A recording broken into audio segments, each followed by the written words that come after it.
Taste the Daily. Chennai ராயப்பேட்டையில் வழக்கறிஞர்களுடன் கலந்துரையாடலுக்கு பிறகு பாஜக மாநில தலைவர் அண்ணாமலை செய்தியாளர்களை சந்தித்து வருகிறார். அதனை பார்க்கலாம். அவங்க கட்சிக்கு போகும்போது அவங்களுக்கு தெரியும் சில விஷயங்களை வெளிப்படையாக நாம் வெளியே பேசிட்டு இருந்தா நல்லா இருக்காதுங்கண்ணா. அதனால் கூட்டணி என்ன நடந்தது, அது முடிஞ்சது. அதற்கப்புறம் ஒரு தலைவர்களுக்கு ஒரு காரணம் இருக்கும். பிரதமர் வருவதற்கு முன்பு இன்னும் நிறைய தலைவர்கள் நம்ம பாரதிய ஜனதா கட்சியில் இணைய போறாங்க. அதனால் தேர்தல் நேரத்தில் ஒரு கட்சிக்கு இணையும் பொழுது நான் எப்பவுமே சொல்றதுதான், அவர்களுக்கு என்னுடைய நல்வாழ்த்துக்கள் எப்போ நான் சொல்லிடுவேன். அதே நேரத்தில் பாரதிய ஜனதா கட்சிக்கு ஒருத்தர் வந்தா கூட அவர்கள் வந்திருக்கக்கூடிய கட்சியை பற்றி ஒரு விமர்சனம் வைக்க வேண்டாம்னு நான் சொல்றேன். காரணம் அது தவறா போயிடும். அதனால் மக்கள் வருவதும் மக்கள் போவதும் தேர்தல் நேரத்தில் ஒரு சகஜம்தான்.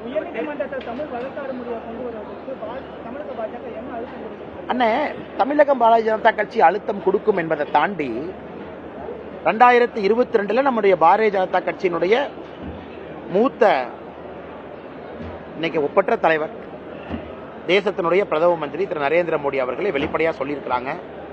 அந்தந்த ஊர்ல வழக்காடு மொழி என்பது அந்த பிராந்திய மொழிகள் தான் இருக்கணும். அப்பதான் மக்களுக்கு நீதித்துறையின் மீது முழு நம்பிக்கை வரும், மக்களுக்கு புரியும். இதை ஓப்பனாவே நம்ம சொல்லியிருக்கோம். அதற்கான நடவடிக்கை எடுக்கணும். நடவடிக்கை இரண்டு பக்கமும் எடுக்கணுங்கண்ணா. இன்னைக்கு தமிழகத்திற்கு சுப்ரீம் கோர்ட்டினுடைய கொலீஜியம் வேறு மாநிலத்தினுடைய ஜட்ஜ் அனுப்புறாங்க. அவங்க வந்தோடனே தமிழ் தெரியுமா அவங்களுக்கு? தெரியாது. அதனால உச்சநீதிமன்றமும் தன் கடமையை செய்யணும், அரசும் தன் கடமையை செய்யணும். இது அன்னைக்கு ஜஸ்டிஸ் ரமண்ணா அவர்கள் உச்சநீதிமன்றத்தினுடைய தலைமை நீதிபதியை பக்கத்தில் வச்சுக்கிட்டு தான் பிரதமர் அவங்க சொன்னாங்க. ஆனால் இதுல இருந்தே தெளிவா தெரியுது, நம்முடைய ஆட்சியினுடைய கொள்கை ஒரு உச்சநீதிமன்றத்திலையும் வழக்காடு மொழி அந்த பிராந்திய மொழி, குறிப்பா நம்முடைய தமிழ்நாட்டில் நம்ம தாய்மொழி தமிழ் மொழியில் இருக்கணுங்கிறத பிரதமர் அவர்கள் வெளிப்படையா 2022 சொல்லிட்டாங்க. நீங்க பாருங்கன்னா, நம்முடைய ஆட்சி முதல் 5 ஆண்டு சில விஷயங்கள் செய்திருக்கின்றோம், அடுத்த 5 ஆண்டு சில விஷயங்கள் செய்திருக்கின்றோம், வரப்போகின்ற 5 ஆண்டுகள்ல நிறைய விஷயங்களை செய்ய போகின்றோம். அதுல இதுவும் இருக்கலாம் என்கின்ற நம்பிக்கை எனக்கு இருக்கு.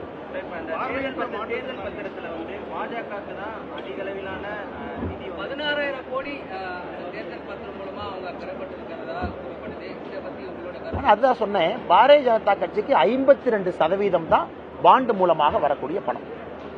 திராவிட முன்னேற்ற கழகத்திற்கு 91%. அண்ணே, நீங்க நான் இருக்கோம், ஒரு கட்சிக்கு 10 ரூபா கொடுக்கறோம்னு நினைக்கிறோம். 10 ரூபா எப்படி கொடுப்பீங்க? எனக்கு பிஜேபியை பிடிக்கும், நான் 10 ரூபா கொடுக்குறேன். 48% பிஜேபிக்கு வந்திருக்கக்கூடிய பணம் என்பது பாண்டு இல்லாம வந்திருக்கு. பாண்டு இல்லாம 48%. இதுல இருந்து என்ன புரியுதுன்னா, இந்தியால பாரதிய ஜனதா கட்சியின் மீது மக்கள் மதிப்பு வைத்து மரியாதை வைத்து இந்த கட்சிக்கு என் பணத்தை 10 ரூபா கொடுத்தா சரியா பயன்படுத்துவாங்கன்னு கொடுக்குறாங்க. மொத்த எலக்ட்ரல் பாண்டுல ஒரு கட்சி மொத்தமா பாருங்க, பாரதிய ஜனதா கட்சி இந்தியால நாடு முழுவதும் இருக்கு.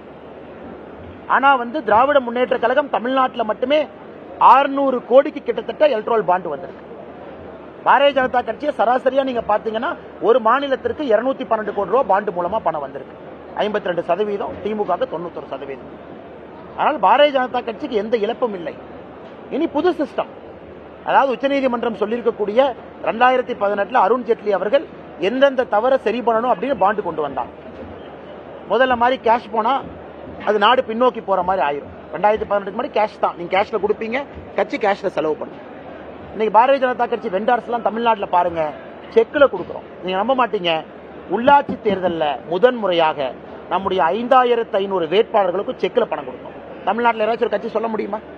திராவிட முன்னேற்ற கழகமோ மூத்த கட்சிகளோ இல்ல உள்ளாட்சி தேர்தல் நேரத்தில் எங்களுடைய வேட்பாளர்களுக்கு செலவு செய்வதற்கு நாங்க செக்ல பணம் கொடுத்தோம் தமிழ்நாட்டில் ஒரு கட்சி சொல்ல முடியுமா? நான் சொல்றேங்க, 5500 வேட்பாளருக்கும் செக்ல கொடுத்தோம். ஏன்னா தெளிவா இருக்கும், வர்ற பணம் அக்கௌண்ட்டுக்கு வருது, கொடுக்கிற பணம் செக்ல போகணும். எங்க வெண்டார்ஸ்க்கெல்லாம் செக்ல கொடுக்குறோம். அதனால எங்களை பொறுத்தவரை இழப்பு எது இல்லைங்கண்ணா. உச்சநீதிமன்ற தீர்ப்பு கட்டு பண்ணும். இப்ப உச்சநீதிமன்றம் சொல்லியிருக்கக்கூடிய முக்கியமான கருத்துக்களை சரி செய்வது எப்படி என்று யோசிக்கணும். இதை பாராளுமன்றத்தில் தான் சட்டம் கொண்டு வரணும். பாரதிய ஜனதா கட்சி தனியா சொல்ல முடியாது. பாராளுமன்றத்தில் சட்டம்ங்கிறது இன்கம் டாக்ஸ் ஆக்ட் அமெண்ட் பண்ணி கொண்டு வரணும். அதுவரை பொறுத்திருப்போம். எலெக்ஷன் கமிஷன் ஆஃப் இந்தியா, மத்திய அரசு இதை எப்படி ஒரு புதிய சட்டத்தை கொண்டு வந்து அதன் மூலமாக உச்சநீதிமன்றம் எழுப்பியிருக்கக்கூடிய கேள்விகளை நம்ம சரி செய்ய போறோம். அவர்கள் கருத்து சொல்லும் வரை நான் உங்களை போன்ற ஒரு சாதாரண மனிதனாக என் கருத்துக்களை சொல்றேன்.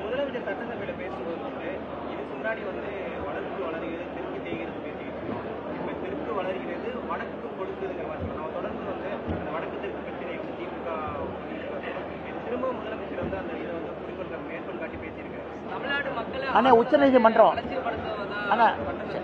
சரிங்க ஐயா, நேத்து நம்முடைய முதலமைச்சர் அவர்கள் சட்டப்பேரவையில் பேசும் பொழுது 10 சாதனைகள் அப்படின்னு பட்டியலிட்டாங்க. இன்வெஸ்ட்மெண்ட் கண்டிப்பா இல்ல, நம்மை விட வேறு மாநிலங்கள் முன்னாடி இருக்காங்க. இன்னைக்கு உத்தரப்பிரதேசம் 9.2% ஆஃப் நேஷனல் ஜிடிபி அவங்ககிட்ட இருக்கு. நம்முடைய தமிழ்நாடு 9.1% இருக்கும். அதை முதலமைச்சர் அவர்கள் அதை ஏற்காம தமிழகம் 2வதுன்னு சொல்லியிருக்காங்க. உத்தரப்பிரதேஷ் 2வது போனது சமீபத்தில் நம்ம பார்த்திருக்கோம். ஆனா இன்னைக்கு உண்மையை சொல்ல வேண்டும் என்றால், சென்னை ராயப்பேட்டையில் வழக்கறிஞர்களுடனான கலந்துரையாடலுக்கு பிறகு பாஜக மாநில தலைவர் அண்ணாமலை செய்தியாளர்களை சந்தித்து பேசினார். இதனை செய்தி வடிவில் பின்னர் பார்க்கலாம்.